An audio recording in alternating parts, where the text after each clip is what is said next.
Hey there, I'm Isaiah Holloway, officially in my 70s now. All my life, I genuinely thought that if I just worked hard and raised my kids properly, my golden years would be smooth and easy. Turns out, I couldn't have been more wrong. Just last week, my son Andre took me out to this really upscale bar. When he stepped out to take a phone call, the young bartender, looking like a deer caught in headlights, leaned over to quietly drop a bombshell. He said Andre wasn't actually on any call. Instead, he was wrapped up in a shady meeting that was no good at all. In less than 5 minutes, I found myself awkwardly squeezing out of a bathroom window, feeling every bit of my age. What I witnessed in that shadowy alley not only broke my heart, but also lit a fire in me. Now let's rewind a couple of days to when I first stepped into my son's picture-perfect kitchen. It was spotless, a bit too perfect, like it was more about show than actual lived-in warmth. The whole place was all sharp whites and cool grays, from the spick-and-span marble counters that seemed allergic to crumbs, down to the fridge that might as well have been an icebox in a morgue. There weren't any family photos or playful fridge magnets in sight. It felt more like flipping through a glossy decor magazine than a cozy home filled with the aroma of cooked meals. As I took a spot on an uncomfortably tall stool, my old rugged work boots stood out like a sore thumb against that pristine floor. My daughter-in-law, Brooke, was there too, arranging a salad with all the precision of a painter, adding final touches to a masterpiece, each piece perfectly positioned, while some seeds went on top like sprinkles. But instead of biting into her creation, she was busy capturing shots from every conceivable angle, glued to her phone. "You've got to capture the true essence of the moment," she said almost to herself. "People online are looking for authenticity." I couldn't help but wonder what was authentic about a $20 salad more destined for Instagram than anyone's stomach. I glanced down at my hands, worn and scarred from decades of hard work. Now, that was real. Just then, Andre breezed in with a couple of wine glasses, gently sliding one my way, saying, "Try this, Dad. It's a nice French red, not your usual cheap stuff." I had to nudge it back. Annette, my wife, was never comfortable with alcohol at home after what her dad went through. Andre should have known that, or maybe he just didn't care anymore. "So, Dad," Andre said, trying to shake off the awkwardness, "how about sharing one of your old stories with Brooke, like when you built the wood shop with your bare hands?" So, I dove into the real tale. Those early days when we had no choice but to hunt for scrap wood at job sites because buying new wasn't even a possibility. I talked about the night a storm almost ripped the roof off, and how Annette and I fought through it with buckets and tarps, desperate to protect everything. These were the stories of our family's roots, my real memories, including my old buddy Henderson, who lent me $500 purely out of trust. But Andre, with a stiff smile, butted in. "What Dad means is, he strategized a pitch to an angel investor," he said to Brooke, tossing in a wink. "Dad tends to downplay his successes. He wasn't just rewording, he was changing my history. He smoothed over our poverty and struggles and the kindness of friends into something that fit his shiny, polished worldview." "I'm glad you sold the place," Andre casually went on. "It was just a burden. Now you can kick back and enjoy retirement." A burden? The very place that held my wife's legacy, soaked with 40 years of dedication and joy. A burden? That stung deep, making my chest tighten. I looked at my son, searching for a trace of the boy who once played in the workshop's sawdust. But that boy seemed gone, replaced by this outsider speaking a language of wealth and image that I couldn't understand. After dinner, Brooke headed upstairs, saying she was going to meditate. Meanwhile, Andre pushed a stack of papers my way across the table. The fresh paper and ink smell hit me. "What's all this?" I questioned. "Just some investment stuff, Dad." he said casually, like it was no big deal. Andre's tone was a bit too smooth as he explained. I had a conversation with my financial advisor, and they've got this fantastic retirement plan. It's all low risk and offers steady returns. You'll be set for life, no worries, he said, pulling out a sleek pen and tapping on the last page of the stack where my name was printed. Just need your signature here, and I'll handle everything else. I looked at the papers, probably 30 in total, filled with tiny text and legal mumbo-jumbo that I couldn't make sense of. I need to read through these first, I replied, reaching for the documents. Andre's face showed brief irritation, and his smile evaporated. Dad, no need for that. It's really complex. I've gone through it all. Trust me, it's in your best interest, he pressed. Look, son, I said, keeping my voice steady. I've lived 70 years without signing anything without reading it, and I don't plan on starting now. The air grew tense and awkwardly silent, practically vibrating with his irritation. I could feel something was off, like he was hiding something.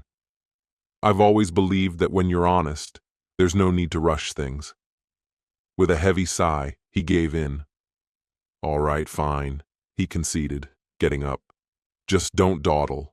Opportunities like this don't wait around, he added, leaving the room. He left those papers and a growing sense of unease in my stomach, right there on the table. To break the tension, or so he claimed, Andre took me to a local bar. It wasn't like the old pubs I knew with sawdust-covered floors and bartenders who greeted you by name. This place was sleek and dim, with music pulsing gently like a heartbeat. The air was filled with the scent of expensive cologne and whiskey costing more than I ever made in a day. Everywhere you looked, there were young people in sharp clothes, their faces aglow in the blue light from their phones. They whispered like they were sharing secrets about business deals and weekend plans I couldn't even imagine. I felt out of place, like an old-time photo in a high-def digital age. There was a young guy, not a day older than Andre when he went off to college, flaunting a flashy watch. It probably cost more than the down payment for my first house, the same house where I raised Andre, who now sat fidgeting beside me. Andre ordered me a fancy cranberry drink with some kind of green garnish in it. Didn't bother asking what I'd like. He just assumed. His eyes kept flicking to his phone, his thumb dancing nervously over the screen. It was clear he wasn't fully present. His mind was elsewhere. After a few minutes of this awkward silence, his phone buzzed, and the relief on his face was almost offensive. "Oh, gotta go," he said, jumping up. "It's work, an important overseas client. I have to take this." He didn't wait for me to respond, just gave my shoulder a quick, absent-minded squeeze and rushed away. Back in a sec, he tossed behind him, but I knew he wouldn't be. So picture this. I'm by myself at this sleek bar, an old man decked out in a flannel shirt, feeling out of place in what seemed like someone else's life, left behind by my own boy. That expensive cocktail tasted oddly bitter. I spent forever just sitting there, watching ice cubes melt away and the murmur of music and chatter turning into a sort of background hum. Then, out of nowhere, someone slides in next to me. It's the bartender, a sharp-eyed young guy, couldn't be more than 25. He's cleaning the bar, but he's been watching me ever since I took my seat. "Excuse me, sir," he starts, speaking softly and respectfully. "I don't mean to bug you, but are you Mr. Holloway? Isaiah Holloway?" I'm taken aback. Nobody around here knows me. I'm just the old man Andre wants to forget. "Yeah, that's me," I answer, wary now. "How come you know who I am?" The young guy stops wiping and leans in just a bit, his smile shifting from just doing his job to something more real. "I'm Leo," he says. "My mom's Maria. She used to work at the laundromat on 8th Street back in the day. You and your wife, Mrs. You remember Annette Holloway, huh? She'd always be here on Saturdays." Hearing her name in such an out-of-place spot hit me hard. Annette.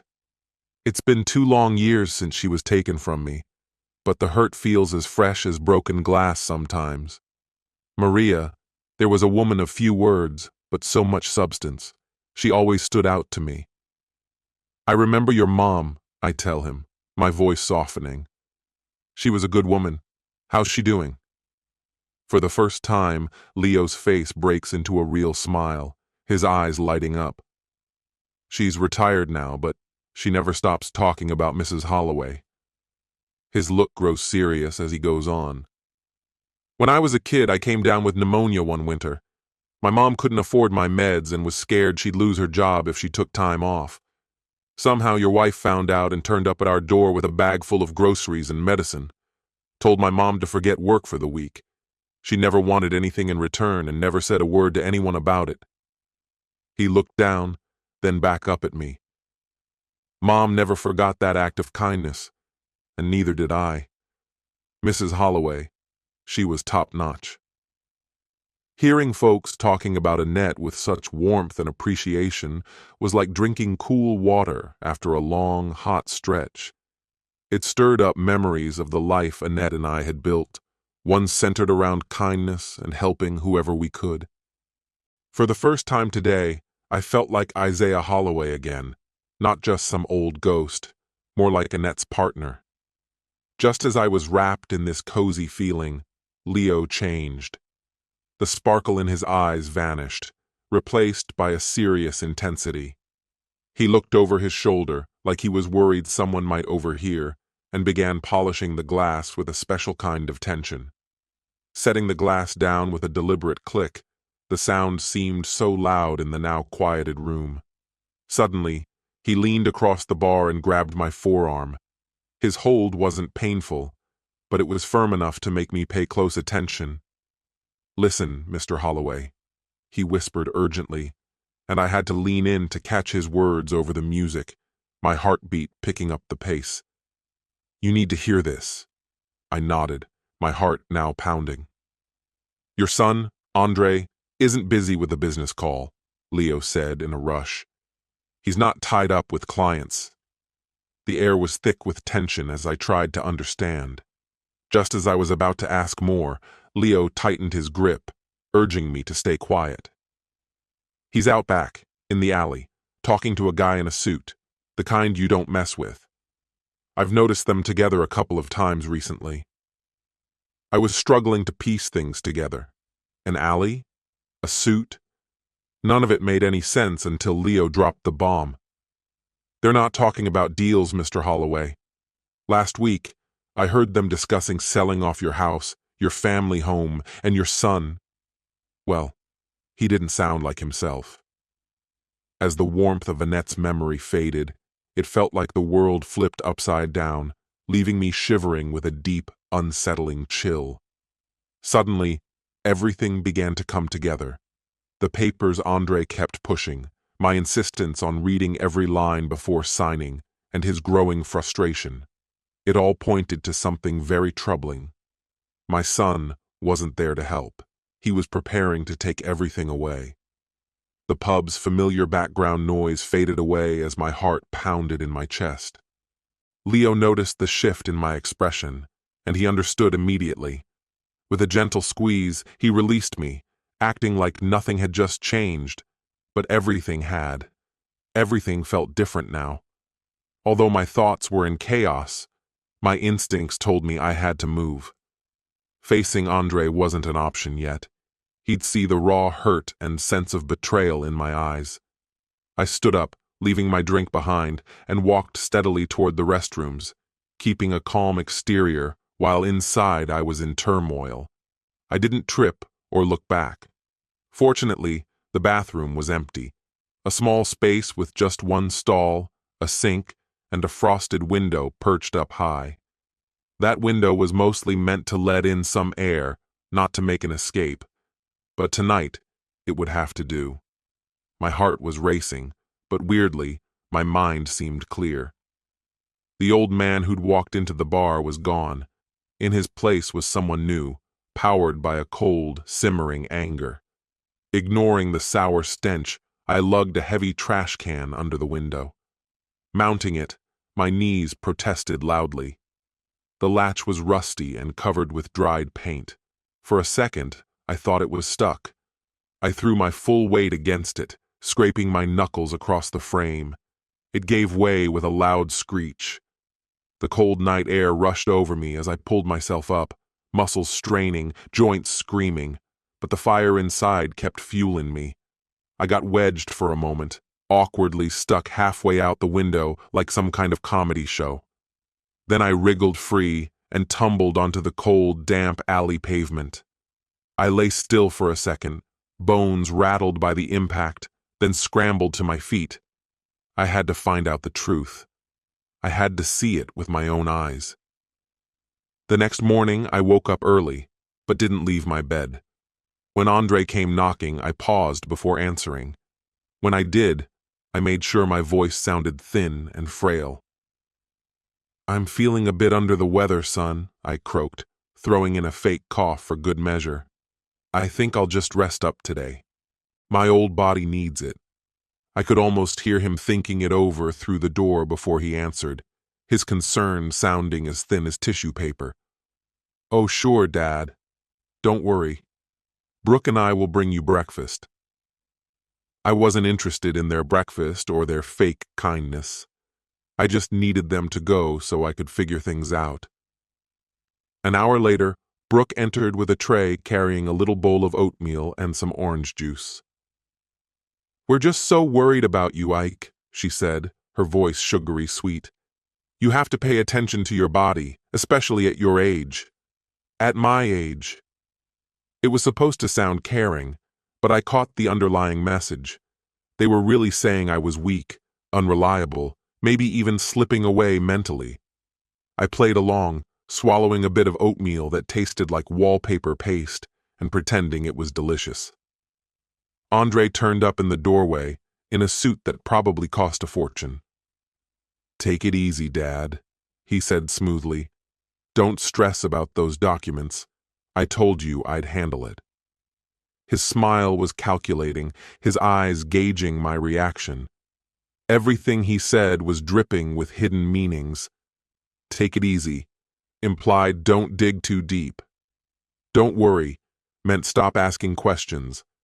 "And I'll handle everything" was a threat cloaked in kindness. I nodded slowly, focusing on the bowl in front of me. "Thanks, son," I murmured. "Lucky to have you taking care of me." The lie tasted bitter going down, but it had to be said. I needed to know how far this betrayal went. Once I heard them leave, I dropped the charade. I wasn't some feeble old man now. I was on the hunt, and my targets had just walked out. My hands trembled, but my thoughts were clear. There was only one person I trusted. Digging out the old tablet Andre had given me 2 Christmases ago, saying it had helped me stay connected, I found her number and hit the button. 2 rings, and she picked up. Her voice hadn't changed a bit, still strong, crisp, and straight to the point. "This is Imani Vance." "Imani," I croaked out. "It's Ike. Ike Holloway." There was a brief pause, and then her tone softened. "Ike, my goodness, it's been forever. Holding up okay, old friend?" We hadn't spoken since my wife Annette's funeral. Imani and Annette went way back, teaming up on community projects in their youth. Imani became a powerhouse lawyer, but always remembered where she came from. "I'm getting by, Imani, but I need a favor." I cut to the chase. "It's about Andre." Her response quickly turned serious. "Right, what's he up to now?" she asked. I took a deep breath. "He's urging me to sign these papers. Says they're for some investment to secure my retirement." I nodded towards the intimidating stack of papers on the nightstand. It was like a coiled snake, poised to strike. Andre was pushing me hard, Imani, really hard. Something just doesn't feel right. I kept mum about other details. The pub, the alley, Leo. I needed facts first. Imani thought it over, knowing full well I wouldn't fret over trivialities. "Okay, Ike," she said, her voice firm and deliberate. "Don't sign anything, you hear me? Not even a doodle. Can you get those papers to me?" "How exactly?" I asked. "Can't just stroll out and drop them in a mailbox." "Is your son still got you on that tablet I suggested?" she inquired. "Yeah," I confirmed. "Perfect. That thing's camera isn't terrible. I'll send you my private email. Snap clear pictures of every page, each and every one, Ike. Make sure they're flat and the light's good, then send them to me. Think you can manage that?" It seemed daunting, but her confidence bolstered mine. I could handle this, a real step forward. "I can do that," I assured her. "Great," she said. "Get those to me quickly. I'll rearrange my schedule. And Ike, listen to your gut. If it feels wrong, trust it. It's been spot on for 70 years. We hung up, and not a moment later, her email buzzed onto my screen. I picked up the stack and, with hands steadier than expected, got to work. I spread them out flat on the bed, used the lamp for lighting, and captured each page. I felt like a double agent in my own kid's house, and that was a bitter truth. But I pressed on. This wasn't just for me. Annette and I had carved out a legacy, one worth protecting. With the last photo sent off, the silence of the house engulfed me. Not the uneasy quiet from before. It was weighted with secrets. Waiting for Imani's callback was nerve-wracking. I couldn't just sit around staring at the guest room walls. I needed to move. So I headed to the kitchen for a glass of water, my socked feet smoothing across the cool, polished floor. I rummaged through a drawer to find a simple glass, not one of their fancy wine ones. It was a catch-all drawer, except, unlike most, it was neat. Batteries, rubber bands, takeout menus. And beneath all that, a bundle of envelopes tied up with a rubber band. After a moment's hesitation, I picked them up. These weren't your usual junk mail. They were from credit card companies, a car dealership, and some unfamiliar lending firm. I slid the top one out, revealing bold red letters, "Final notice." My heart dropped. Another read, "Past due." Then, "Immediate payment required." It was a tangible mess, the kind that screams of living beyond means and borrowed time. This picture-perfect house wasn't a home. It was a facade, and all the decor was just for show. Carefully, I put the letters back and shut the drawer. As I scanned the living room, everything seemed different now. At first glance, the big picture on the wall grabbed my attention. But getting closer, I saw it wasn't a painting. Just a print you might grab off the internet and stretch over a frame to look like art. It lacked texture and depth. I turned my attention to the bookshelf where Brooke had one of her so-called fancy handbags on display as if it were a masterpiece. I picked it up. Having spent my life working with my hands, I recognized the feel of quality materials, the weight and the smell of genuine leather. But this wasn't that. This was flimsy, plasticky, a cheap imitation meant to fool those who didn't know better. I noticed Andre's flashy watch over on his desk in their little office corner and picked it up. Way too light, almost like a toy. From the wall art to the watch on his wrist, it was all an elaborate show designed to impress. The full weight of things hit me. My son wasn't in a little trouble. He was teetering on the edge of disaster. He and his wife were living on the brink, and their chaos was about to pull under the one stable thing we had, our home. Just then, my tablet buzzed over on the kitchen counter. It was Imani. My heart skipped, knowing the moment of truth had arrived. I snatched up the tablet. Gazing back at me from that dark screen was my own reflection, an exhausted man with fear in his eyes. I quickly swiped and held it to my ear. "Imani Ike," she said, her voice now hard and cold, nothing like the warmth of before. "I've gone through every page twice, Ike." I held my breath, listening to the papers rustling on her side. "Your son is deceiving you," she said, brutally honest and with no sugarcoating. "These aren't investment papers, no portfolio for retirement. No fund for your future. Just a complete and utter lie, Ike. It's all a scam. It felt like the ground vanished from beneath me, and I gripped the kitchen counter to steady myself. What? What are you saying? I stammered. It's a quit-claim deed, Ike, she explained slowly and clearly, like a judge delivering a verdict. Do you understand what that means? No, I replied softly. It means you're signing your property over.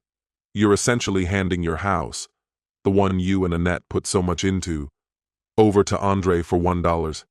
It's tucked away on page 17, in a paragraph so densely written it's meant to be overlooked. It's a trap, Ike. A scheme as old as time. I was speechless. My throat tightened, and I felt like I couldn't breathe.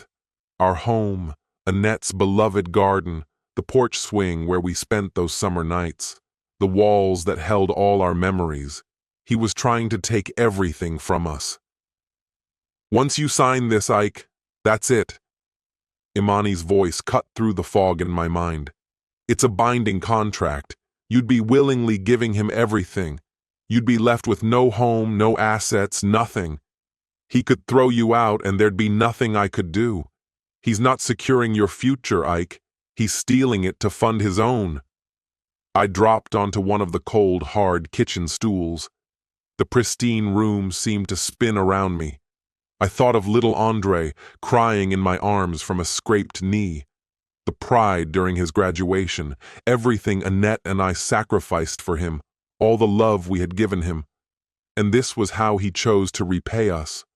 The shock dug deeper than sadness or heartbreak. It settled in like a cold, heavy calm, warning that a storm was brewing. Imani kept explaining legal options, detailing what could be done next. But I wasn't really hearing it. I was staring at my reflection in the tablet's black screen.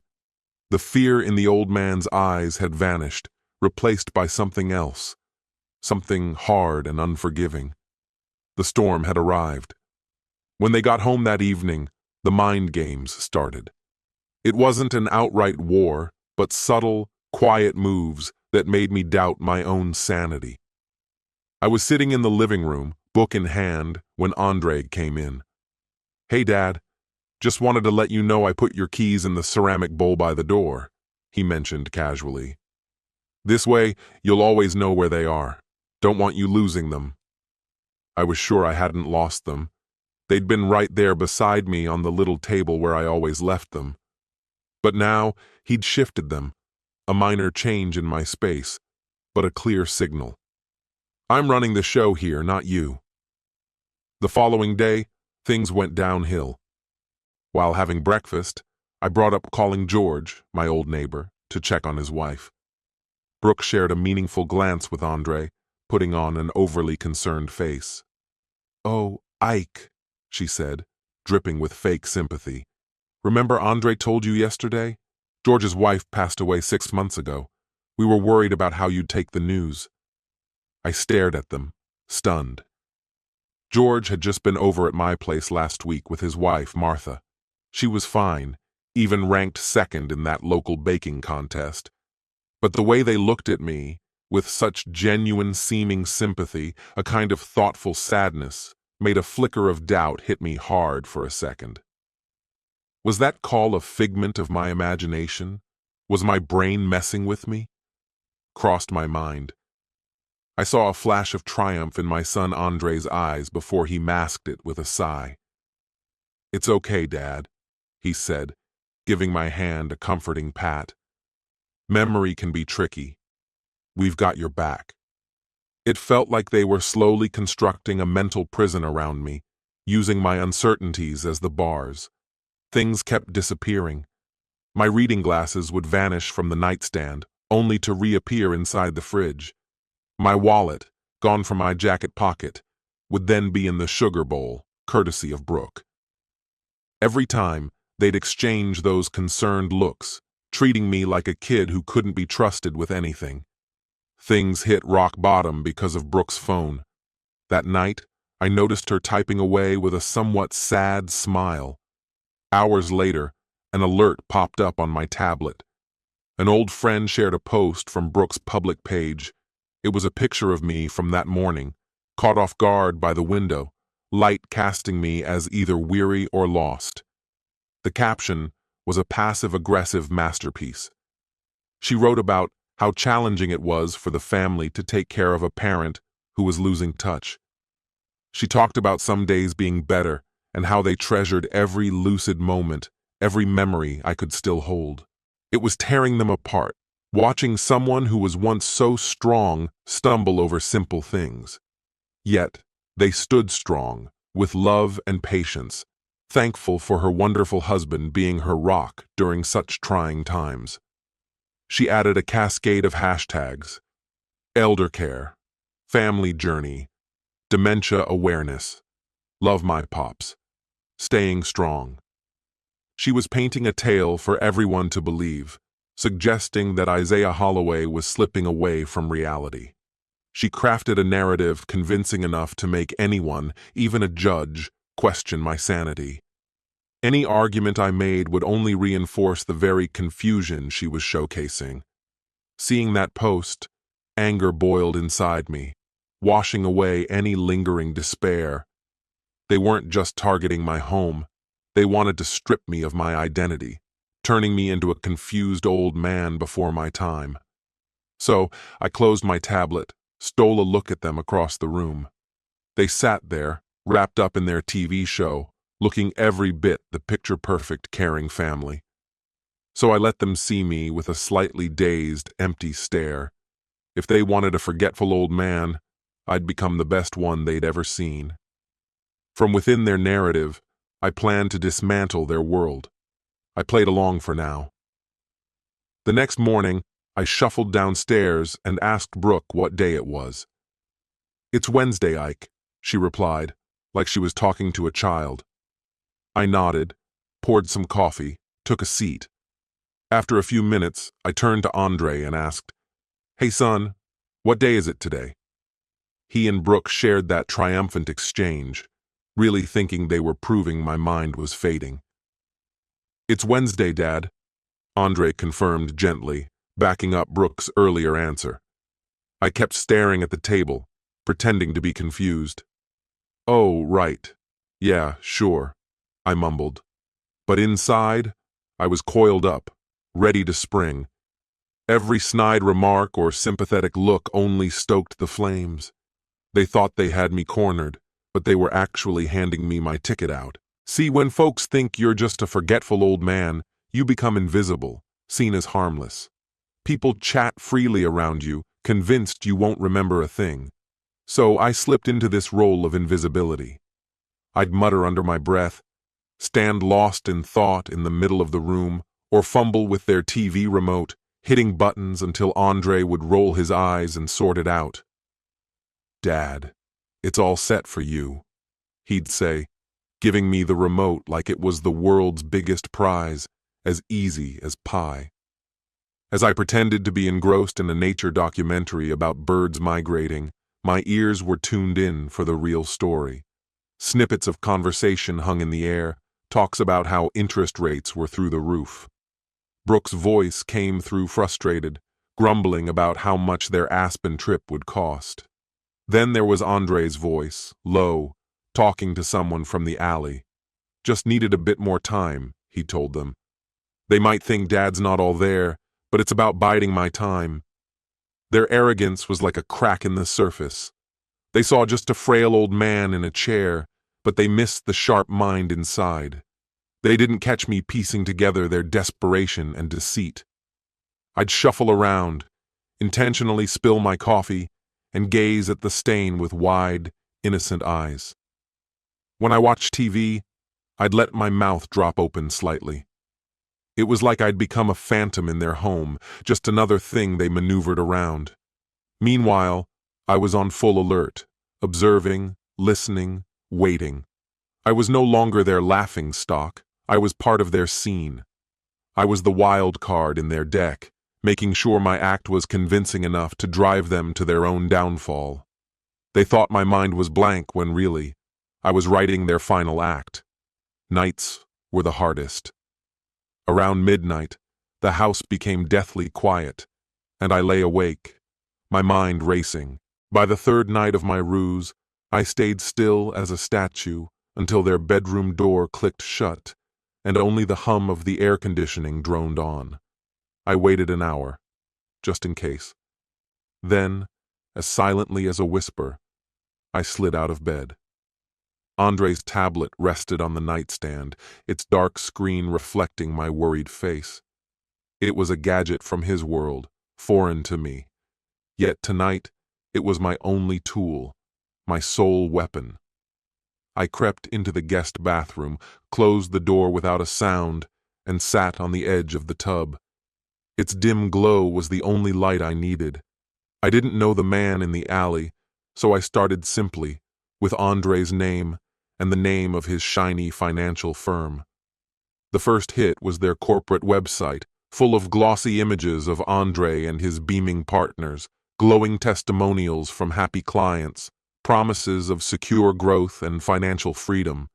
It was all a slick veneer, a well-crafted fluff. I knew the truth lay buried further. I opened another tab, typing Andre's name with some questionable words, things I'd overheard: debt, lawsuit, investment loss, complaint.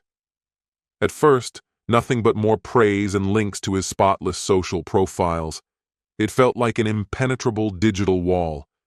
Yet, I was patient. Years of inspecting wood had taught me to see the flaw here too. I dug deeper into the results, moving past the glossy surface. Finally, something appeared. A link to a little-known investor forum. Dated 2 years ago, the headline boldly declared, "Warning about Holloway Financial Group." My heart raced as I clicked on it. One user, sounding like a retired teacher, shared how he'd lost his entire pension in a risky tech investment pushed by Andre's firm.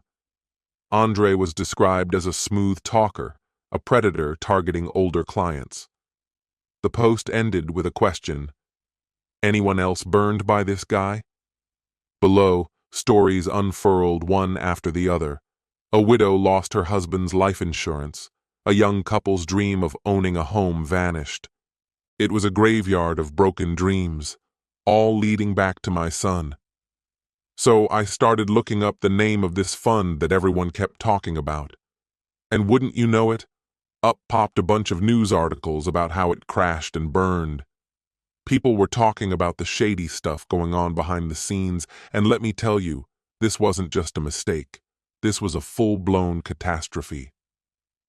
I got sucked into this really long online discussion where someone outlined what went down after the fund collapsed. They painted a picture of these predatory lenders swooping in like vultures, trying to push so-called rescue loans on investors who were flat-out broke. One name kept cropping up, this ominous-sounding company called Apex Holdings. I didn't waste time. I punched Apex Holdings into my search engine right away. What I found was unexpected. The website wasn't all glitzy and welcoming. It had this bare, stripped-down look that was outright creepy. No cheerful faces or anything. And when I got to the part introducing the team, there he was, the guy I'd spotted lurking in the alley back then. His photo had that emotionless, professional vibe. And his eyes? Cold, like he was sizing you up. Underneath was the name, Silas Thorne. Bingo, I'd found him. I slammed Silas Thorne together with Andre Holloway into another search. That's when it all went south. I ended up finding official records showing liens on Andre's stuff and these insane high-interest loans he'd signed with crazy penalties. The sums? They were jaw-dropping. It was clear Andre had dug himself into a massive hole. This wasn't just a debt. It was like drowning. Suddenly, it all added up. The knockoff watch, the imitation handbag, the desperate facade of pretending things were all right. They weren't just burning through money. They were being hunted, always on the run, and Silas Thorne was the one on their tail. My son? He was knee-deep in trouble. The price to get Andre out from under his mountain of lies was steep. Our home, my place, Annette's sanctuary, It was all we had left that was truly ours. Every puzzle piece clicked into place. I shut the tablet. Darkness swallowed the small bathroom entirely. There I sat, perched on the edge of the tub, time slipping by, alone with the harsh truth. The initial shock and sorrow melted away, replaced by a stark, cold clarity. Finally, I knew who the real enemy was, and there wasn't even a hint of doubt about what I had to do next. In the total black void of the bathroom, with the chill of the porcelain creeping through my old bones, everything was startlingly clear. A chilling image formed from snippets of barroom gossip, shadowy docks on that screen, and the cold feel of a fake leather handbag. This wasn't just some story about a greedy son trying to swindle his dad. It was far grimmer, a tale of bone-chilling fear. Andre, once so brilliant, had flown too close to the sun. He made promises he couldn't possibly keep, gambled away people's life savings, toying with the futures of widows and retired teachers. Then it all came crashing down. The tech fund blew up, leaving chaos in its wake. That's when Silas Thorne appeared, smelling fresh prey in the water. He wasn't just offering money. Silas was throwing out what seemed like lifelines, but in reality, they were traps, quicksand ready to swallow you whole. Andre, terrified and drowning in guilt, grabbed on for dear life. He was dealing with the devil, trying to hide his downfall. The fancy car, the clinical White House-like setup, the alternative online life, it was all one big frantic act. A last-minute performance to convince both themselves and others that they still had it together, avoiding reality as the pressure closed in. They weren't evil geniuses, just frightened folks stuck in an elaborate web of their own weaving. As for my home, my solid, paid-off house, it was the price to keep them from being gobbled up by these ruthless sharks. Just because I understood didn't mean I forgave him. No way. The betrayal here was too deep, too calculated for that. But it did change my anger. I wasn't just railing against greed anymore. I was confronting fragility, cowardice, that moral nosedive that came when using his dad as a human shield to escape the fallout of his actions. In this story, he seemed like another cornered creature, a threat nonetheless, but also something truly tragic. Andre wasn't some villain in disguise. He was a vulnerable man, led by circumstance into making terrible decisions. As for his father, that responsibility rested at my feet. The first light of dawn barely seeped through the window, casting everything in a dull gray, as I picked up my phone and called Amani. There was no chance I could sleep. My mind was spinning too much for that. She answered right away, her voice sharp, like she'd been ready for the call. "Ike, what's going on?" she pressed. I spoke softly, keeping my tone steady as I told her, "I've figured out the truth, and it's much darker than simple greed." For the next 10 minutes, I spilled everything: the tech fund fiasco, the investors who lost everything, the looming presence of Apex Holdings, and Silas Thorne tangled in a mountain of debt. I mentioned the counterfeit watch, and those final notices lost in the chaos, painting a picture of my son's fabricated and desperate life. Amani didn't interrupt once, her talent for listening making her a great lawyer and an even better friend. When I finished, silence hung between us, broken only by her steady breathing, until she finally said, "So he's not just a liar then." Her voice now edged with steel. "A cornered animal is the most dangerous," I murmured. "And that's where he's at." I asked, "What do we do now?" Legally, we had everything we needed against him. Ike laid it out. He was clearly abusing me financially. With that quitclaim deed and all the debt, he could be charged with fraud. Prison time was a real possibility. The idea hit me hard, like a gut punch. Even though I was angry, deeply hurt, I couldn't stomach the idea of my own son behind bars. After everything, he was still my son. Annette's son. "No," I blurted out, hardly realizing I'd decided. I couldn't bear to send him to jail, There had to be another route, a way to resolve this and save the house without completely breaking him. Silence filled the line again. I could almost hear Amani thinking, sorting through the legal puzzle like a chess match. Without the threat of charging him, she gently said, "We've got no leverage. He's got the emotional advantage. He's your kid."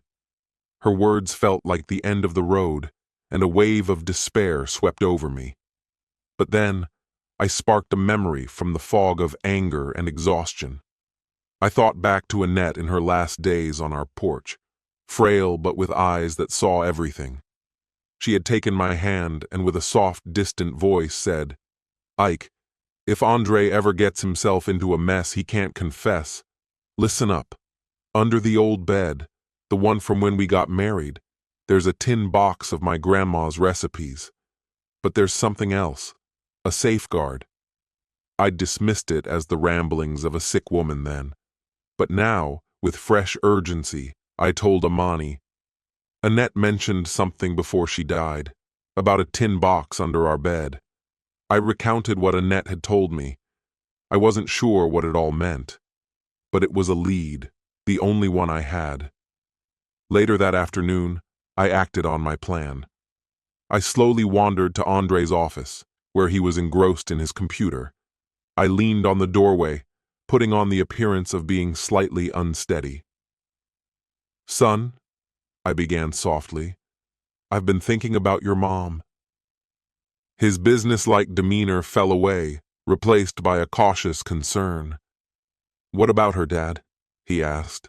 "There are some things," I continued, looking wistfully into the distance. "Old keepsakes, photo albums, and that silly music box from our first anniversary. They're all still at the house, and I feel like I need to see them, to hold them." I let my voice break just enough to be convincing. I watched him closely, noticing the calculating look in his eyes, thinking he had found a weakness in my nostalgia, a chink in my armor. "Sure thing, Dad," he responded smoothly, full of feigned sweetness. "We can go tomorrow." "No," I corrected him too quickly, then softened my tone. "Son, I feel like I need to go now. Please, it just feels important." He agreed eventually. He would, of course. In his mind, taking the seemingly confused old man on a sentimental trip would just make it easier to manipulate me into signing those papers. While driving back to the old neighborhood, Andre had some soft jazz playing, the kind no one really tunes into.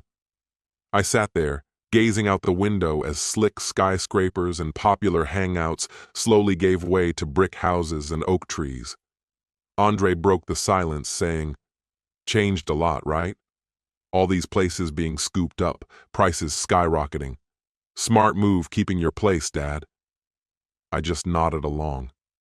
Sure, he was talking about property, but all I could hear was that subtext. Smart to keep it for me. "Your mom adored this street," I murmured, avoiding his eyes. "She knew everyone around, even the stray cats." Andre chimed in. "She was a wonderful woman," his words sounding more like rehearsed lines than heartfelt ones. "She always wanted the best for us." "Yes, she did," I said, turning toward him. "She always made plans, kept the family grounded." He didn't pick up on the hint I was dropping, assuming I was lost in nostalgia. He had no idea I was giving him a peek into what's coming. Once Andre swung the front door open, a familiar feeling washed over me from the very air inside. It carried the scent of old wood, dust swirling in the sunlight, and the faint whiff of Annette's favorite lemon polish. It genuinely felt like homecoming. Unlike the cold, sterile vibe at Andre's place, this quiet was different. It was warm, filled with whispers of the past. Every creak in the floorboards welcomed me back. On the wall was the little dent from when 7-year-old Andre crashed his toy truck into it. I saw the worn spot on the armchair where Annette would sit for hours, lost in a book. This house was not just a building to me. It was the heartbeat of our love, the story of our struggles, the essence of our shared existence. Andre trailed behind, busy fiddling with his phone, completely unaware of what I was experiencing. To him, it was just an aging property, a financial commodity. But to me, it was sacred ground. I headed straight to our bedroom. Nothing had changed in there. The old quilt that Annette's grandma made was still neatly folded on the bed. That bed, our very first buy, small yet sturdy, had been with us through good times and bad, arguments and reconciliations for nearly 50 years. Without a second thought, I got down on my hands and knees, ignoring the sharp protests from my joints. I fumbled around under the bed until I found it, a cool, smooth tin box. It was simple, with faded roses on it. Annette used it for her grandma's recipe cards. Pulling it into the light made my heart skip a beat. It felt heavier than I remembered. The box contained more than relics. It was a piece of history and a message from Annette's past about a future she envisaged. It was her safety net. There I was, sitting on the floor of our once shared bedroom, surrounded by dust motes dancing in the sunlight. My hands shook as I lifted the rusty latch on the tin box, releasing a faint scent of aged paper, dried herbs, and a whisper of cinnamon, Annette's very essence. On top were exactly what I expected, her grandma's recipe cards, written in elegant looping cursive, beautifully aged. I gently traced a gingerbread recipe, a corner still dusted with ancient flour. A wave of grief, powerful enough to nearly pull me under, came crashing in. This was her, the love of my life. After setting the cards aside, something unexpected caught my eye, a thick manila folder underneath, with an official air that felt out of place among the recipes. My heart pounded in my chest as I opened it. The first page was mostly a blur of dense legal jargon, but then certain phrases stood out sharply. The Annette Holloway Heritage Trust, and most strikingly, irrevocable. Flipping through the pages, my focus locked onto what I was searching for, the house deed for our place at 14 Elm Street. It was all laid out officially, Annette's signature crisp alongside a notary's, dating back 5 years, right after she got her diagnosis. I went over that key section more times than I can count, making sure I wasn't misreading. When she passed, the house wouldn't be left to our son. Nope. It was set to go to a community land trust meant to help local families find affordable homes. Leaning back in my chair, the paper in my hands, I felt a smile creeping up slowly. But it wasn't happiness. It was pure admiration. Annette, my gentle, lovely Annette, had figured it all out. She saw the trouble our son might cause and set up her own sanctuary against it. It wasn't distrust, it was love, deep and genuine. My son was trying to sell something he could never have, grasping at thin air. What I held was Annette's perfect plan, her checkmate. So, when I made my way back to Andre's place, I walked in carrying an old, dusty photo album and Annette's music box, setting them down for what was about to go down. Andre and Brooke watched me, their faces a mix of pity and impatience. They figured my recent trip had softened me, plunged me so deep into nostalgia that I'd be easy to convince. Little did they know I was gearing up for a showdown of my own making. At dinner, I kept mostly to myself. I ate slowly, at a mechanical pace. I even tossed out a compliment to Brooke about her cooking. It was bland, as usual, but I figured it played into my calm demeanor, unsettling them more than if I'd acted senile. They exchanged knowing looks, trying to decode what had changed in me. Maybe they thought I'd finally surrendered, ready to fit into the role of a forgetful old man needing their care. When the meal was done and the table cleared, I clasped my hands together, resting them there. "I've done some reflecting," I said, my voice steady and firm. "You're right, son. It's about time I stopped fretting over these things. I'm ready to sign." The relief washed over Andre's face, plain as day, which I found somewhat funny. He sent Brooke a glance filled with silent triumph. They thought they were on the verge of their grand victory. "That's amazing, Dad," he said, trying to sound sincere when it was anything but. "I'm just glad you understand we only want to help." "I do," I replied, not breaking eye contact. "But there's a couple of conditions." His smile twitched a little. "Conditions?" "I'm an old man, Andre," I said with a slight shrug. "I like to do things the old-fashioned way. I want my lawyer there when I sign, just to give everything a look over, make sure no details get missed. Just a formality, you know?" He relaxed again in an instant. To him, an old man asking for a lawyer was no red flag, just me trying to hold on to some control. "Of course, Dad," he said, pretending to be all accommodating. "Whatever makes you feel okay." "And the second thing," I said, "this partner of yours, the one arranging this fantastic investment for me, I'd like to meet him. I want to thank him personally for his assistance. A handshake, you know?" Andre was practically beaming, seeing this as a victory for his scheme. Not only was his supposedly senile father willing to sign, but I also wanted to personally thank the man bleeding me dry. The arrogance and pride were so visible, it was almost blinding. He thought the whole thing was sealed, a grand finale, his triumphant hour. "Absolutely, Dad," he answered. "I'll set up the meeting at his office first thing tomorrow. That's a fantastic idea." He got up, feeling quite pleased with himself, looking like the perfect son. Little did he know he was leading himself straight into the trap. Silas Thorne's office was just what I imagined, perched high atop a glossy skyscraper, peering down at the city below. It was cold, not just in temperature, but in vibe. Huge mahogany desk, vast windows, stripped of any personal touch, no family photos, no sign of life. It was the lair of a predator. We arrived first.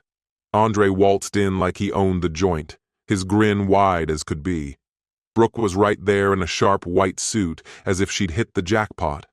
They buzzed with a mix of nerves and success, as if this was the peak of their achievements. I eased my way in behind them, keeping up the act, leaning a little on my cane. My eyes roamed around the grand room like I'd just stumbled in by accident. Not long after, Silas Thorne appeared. He was just like he was in that alley, tall, dressed to impress, with eyes that sized you up rather than just see you. He greeted Andre with a handshake that felt rehearsed and polished. "Andre, always a pleasure," he said in a voice as smooth as polished marble. "And you must be the man everyone's been talking about." He flashed a grin that resembled a wolf sizing up its prey in my direction. Andre chuckled and leaned in. "Dad, meet Mr. Thorne. He's the one making sure your future is secure." I nodded at Thorne, giving him a slow and measured once-over. Then came Amani, and boy did she change the whole vibe as soon as she walked in. Her expression was all business, no smiles. She carried an old leather briefcase and wore a dark, understated outfit. The air grew thick the moment Amani stepped in. Her mere presence took the authority and sucked it right out of Thorne's flashy office. She acknowledged Thorne and Andre with a brief nod and parked herself next to my chair. With that, the room was divided. Thorne's massive desk seated Andre and Brooke on one side, both oozing with confidence and dollar signs in their eyes. On the opposite side were me and Amani, ready to lay things bare with just the truth in our corner. You could almost feel the tension buzzing, a quiet war of words and expectations gearing up to explode. Silas Thorne kicked back in his oversized leather throne, fingers tented in front of his chest, tossing Andre a self-satisfied smirk. "Let's get moving," he began, his words slick and slippery like a fresh oil spill. "It's just a straightforward quit-claim deed, transferring Mr. Holloway's main property to his son for easier asset management. Andre, pass these documents to your dad if you would." Andre eagerly reached for the stack of papers sliding his way, but before he could latch on, Amani's hand intercepted. Her palm landed flat on the folder, holding him at bay. "That won't be necessary," she said, in a voice that cut through the air like a laser. Andre's hand hovered in confusion. Brooke's triumphant grin faltered. A questioning eyebrow lifted on Thorne's face as he mumbled, "Excuse me?" Ignoring him, Amani reached into her worn briefcase and pulled out a hefty folder. It was the very manila folder from Annette's tin box. She placed it on the table with a solid thud. "Seems there's been a little misunderstanding about who really owns this place," she pointed out, fixing her gaze straight on Andre. "Mr. Holloway can't transfer 14 Elm Street for a glaringly simple reason. He doesn't own it." Andre's face was a slow-motion train wreck, disbelief unfolding painfully. First, confusion had him scrunching his brow. He glanced my way, possibly thinking I was in on some twisted game. But as Amani continued flipping through the documents, confusion gave way to a more profound disbelief. He looked like he was about to dismiss it all as sheer nonsense, but Amani held her course. Reading aloud, she said in a firm, crystal-clear voice, "The Annette Holloway Heritage Trust, an irrevocable trust formed 5 years back. Its sole asset, the property at 14 Elm Street." Andre's complexion drained, leaving him pale as a sheet. Gone was the smug air, replaced by a kid caught red-handed in a lie. His eyes darted between me and the paperwork, and the dawning realization was clear and terrifying. Brooke didn't understand all the legal stuff, but she caught the shift in her husband's expression. The victory in her eyes dimmed. "Andre," she barely whispered, her voice betraying her worry. "What does she mean?" Thorne's mask had slipped as well. That charming outward appearance dissolved, replaced by a chilling, intense gaze focused on the truth laid out in Amani's documents. He wasn't staring at me with that look. No, it was aimed elsewhere. He shot a look at Andre, annoyance flickering for the very first time. He'd been wrong-footed. Amani didn't bother with Thorne or Brooke. Her attention was riveted on Andre, someone she'd known since his diaper days. "You need to get this, Andre," she said, voice dripping with harsh reality. "Your dad hasn't been the owner of this house for the last 5 years. It's all under a trust your mom set up to keep our family legacy secure. He can't give away something that doesn't belong to him. You're out here trying to sell a house that was never yours in the first place." The room went dead quiet, and all you could hear was the distant city traffic, 50 floors down. Andre was just stuck there, looking like he'd been hit by a truck. But Amani wasn't done yet. She let that awkwardness hang for a minute, stretching it until it was almost unbearable, then went for the big reveal. "You see," she continued, voice dropping to a chilling whisper, "what you've tried, Andre, is way beyond a simple family squabble. This isn't just fooling around, trying to slip through with a bogus quitclaim deed on a house that ain't legally yours, and then planning to use it to snag a loan." She paused, shifting her icy gaze from Andre's devastated expression to Silas Thorne's empty stare. "That's what's called bank fraud, folks. And when you mess with a legally airtight trust, the stakes aren't just high, they're through the roof. We're not merely talking about a slap on the wrist in civil court here. No, this is federal stuff. And let me tell you, federal ain't a word you want to mess with, 'cause it comes with repercussions that can turn your life upside down." Brooke let out this small, painful noise, like a wounded animal might make. "No," she whimpered, barely keeping herself together. But it was Silas Thorne who really blew his top first. It was like he'd finally found his target, and he went for it. He shot up out of his chair, dropping any hint of calm for something rawer and angrier. His face was all red, full of rage. "I'm not involved in this," he barked, jabbing a shaky finger toward Andre, who flinched as though he'd been slapped across the face. "This sneaky little sneak," he spat. "He came to me, promised me the house was all his, everything legit, showed me fake documents, bogus appraisals. He flat out lied." Thorne's eyes moved to Amani, practically lighting up with intensity. "I've been duped here. I'm the one who got taken for a ride." That's when everything went off the rails. Brooke's sobbing filled the space, not those showy tears she might post for her followers, but real gut-punch sorrow. "Andre, tell them it ain't true," she begged. But Andre?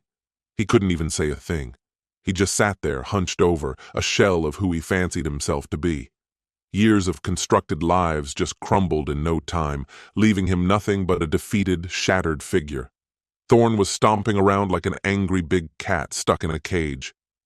"This is a disaster," he hissed, running his hand through his hair, almost like he was talking to himself. "A federal mess. My firm's reputation trashed." He spun back toward Andre, eyes fierce. "You idiot. Did you really think you'd get away with it? That I wouldn't figure it out?" I stood on the sidelines watching this chaos, knowing it all started because of me. No satisfaction, no victory dance, just a heavy heart watching my son crumbling, his life blowing up right there in front of me. Yet oddly, deep down, I got it. This had to happen. The bad stuff had to be rooted out, the lies had to be torched. The truth wanted its piece, and here we were, paying the price. Everyone's eyes were glued to Andre and Thorne, but mine moved back to Brooke. She was the first to really fall apart. Her crying turned into a full-on meltdown, far from the composed image she liked to show the world. This wasn't any neat and tidy heartbreak. It was raw, messy chaos. Her makeup ran, leaving dark lines down her face, and her once perfect white outfit seemed more fitting for a tragedy than a success story. "Our trip to Aspen," she cried out, her voice breaking to pieces. Her words seemed to spill out, not making much sense, but they revealed everything. She wasn't mourning a betrayal or sharing my heartache. She was grieving the loss of her fancy life, the trips, the high-end purses, the social media fame. Her brand was done for, and realizing it hit her like a tidal wave. She held her face in her hands, tears flowing with such intensity her body trembled. "It's all destroyed," she cried out, the words heavy with despair. She turned her gaze to Andre, not with affection, but with blame. "You swore to me," she yelled, her voice cutting through the air. "You said everything was okay. Liar." The perfect life she had painstakingly constructed was turning to ashes faster than kindling. In the unforgiving, sterile environment of the office, her carefully built facade came crashing down, and she seemed consumed by the flames of her collapse. It wasn't just a personal failure, her entire identity was unraveling, painful to witness, yet impossible to ignore. Amidst this turmoil, I slowly got to my feet, leaning on my cane, which felt more regal than ever. As I stood, the room's attention shifted to me. All the anger, fear, and despair were momentarily quieted. I had no interest in addressing Thorne or Brooke. All that mattered was facing my son, who sat there, seemingly shrinking under the weight of his own despair. He couldn't bring himself to meet my eyes, staring instead at the gleaming floor as if it held answers to his crumbling reality. I began, "Your mother." My voice was soft, yet firm. Silence gripped the room. "Your mom always had faith in you, Andre. Even when you doubted yourself, she believed in the goodness within you. She knew your pride and fear of failing might lead you astray." As I moved closer, I stood over him, not as a conqueror, but as a worried parent. She didn't build that trust to punish you. She did it to protect you. She understood how this world of instant wealth and showy successes could swallow you whole. Her intention was to protect our family's true legacy. And that legacy isn't about a house or a bank account balance. It's about values, understanding what genuinely matters versus what's just for show. Reaching into my pocket, I pulled out my tattered wallet and retrieved a single, worn business card, placing it in front of him. It was the contact for the director of the Community Land Trust, the organization taking care of our home now. "She gave you a chance," I said calmly. "A way back. You can approach them, lend a hand, build something real. Not for money or appearances, but for your own soul. The choice is yours." I didn't see any need to get the authorities involved or have him locked up. The life he had lived was already its own trap. I simply offered him the means to unlock it. What he did next was entirely up to him. Without another word, I walked towards the exit. Amani joined me, briefly resting her hand on my shoulder. I didn't look back at the chaos I left, the tears, the shouting, the broken dreams. I stepped out into the sunshine of the afternoon. For the first time in what felt like forever, peace began to settle over me. I hadn't destroyed my son. I had preserved what my wife truly valued and upheld my own sense of honor. Balance had been restored, and that was worth more than any wealth. This experience was my final lesson from my wife, Annette. A family's real legacy isn't about the possessions or money we pass on, but the integrity and knowledge we safeguard for the next generation. My son was floundering, trapped in the pursuit of empty achievements, and he tried to take me down with him. What I realized was that, sometimes, loving your children means letting them face the consequences of their mistakes. I had to defend our real legacy, built on deeper values, from the illusion of wealth that can rip a family to shreds. I'd love to hear what you would have done in my position.